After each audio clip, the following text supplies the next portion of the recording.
I think you got to give credit to the crypto community for pressuring these politicians that represent them into a stance that's supportive. I think that's what happened. It took a few years, but that's what's happened. In a 43-minute interview on Tom Crown's podcast, famed venture capitalist and Shark Tank investor Kevin O'Leary aka Mr. Wonderful discussed one of his most passionate topics in crypto regulation. O'Leary is adamant about regulation, particularly ISK and carbon emissions. Regarding mining in the interview, O'Leary discussed the political side of regulation. He recently met with prominent government officials on Capitol Hill such as Governor Cynthia Lummis, Senator Ted Cruz and Senator Rick Scott regarding crypto, which he tweeted about it being a very productive meeting. From O'Leary's point of view, the volatility of the crypto markets comes down to regulation, and once more regulation comes into the picture, the big institutions will come into the space, which will cause a more stable market. This isn't a bad thing per se, but from his perspective, the wild gains that most crypto investors have been accustomed to won't be prevalent when big money comes in to stabilize the market with their 1 to 3% allocations. He urges the audience not to wait to get into crypto because the regulators are picking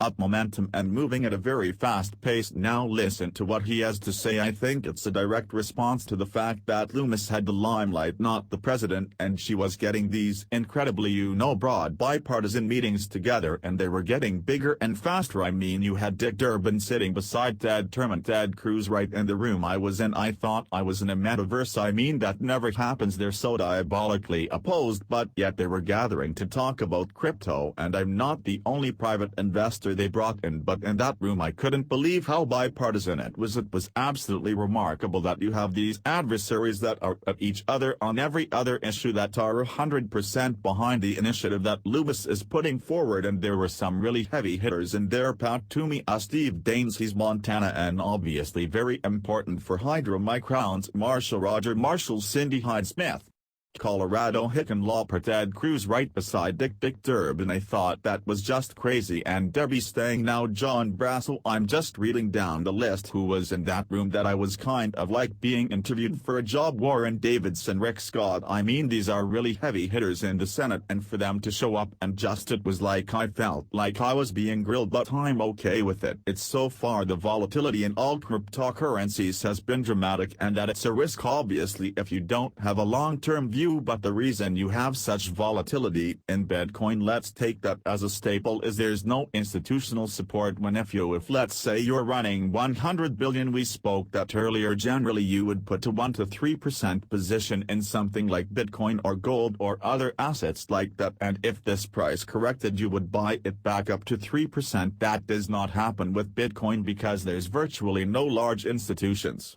owning it. So yes, there's risk in this nascent period, this early period, but when institutions decide to make this an asset class, I would rather be investor before that happens than after, because the amount of capital will come into it and they'll make their own decisions about which cryptocurrencies they want. They may take a portfolio approach, but I would argue yes, there's risk. I mean, you can put $10,000 into Bitcoin and have it be worth $6,000 in 2 days. That's happened every year. And so I think Biden was wise, because obviously by giving the credibility through an executive order to cryptocurrencies, he wants to make sure that he's not, that he's emphasizing the risk that we all know, those of us participated for years, that he's inherent in this. I think what it really sets off, because I've read it multiple times, I'm trying to read between the lines as to what it says, and to me it's really about which agencies are going to get what jobs. Is it the second? Is that will it be the IRS? Will it be both? Well, and I think he is setting up a competition in that executive order to decide whether the Federal Trade Commission should be involved. That the interesting thing about the Lummis bill on this topic is it doesn't contemplate NFTs, and yet in Biden risk. NFTs, what are they? They're commodity or are they a security? I mean, I could argue both ways, right? And we're going to need regulation because it's one of the fastest growing categories, and there's so many use cases for NFTs that make sense to me, but I wouldn't get into them in a heavy way until we understand what the rules are, and that's exactly what this executive order is doing. What do you think of Kevin's thoughts here? Leave a comment if you found value in the content. Please like the video, as that greatly helps the channel. Don't forget to subscribe, and we'll see you in the next video.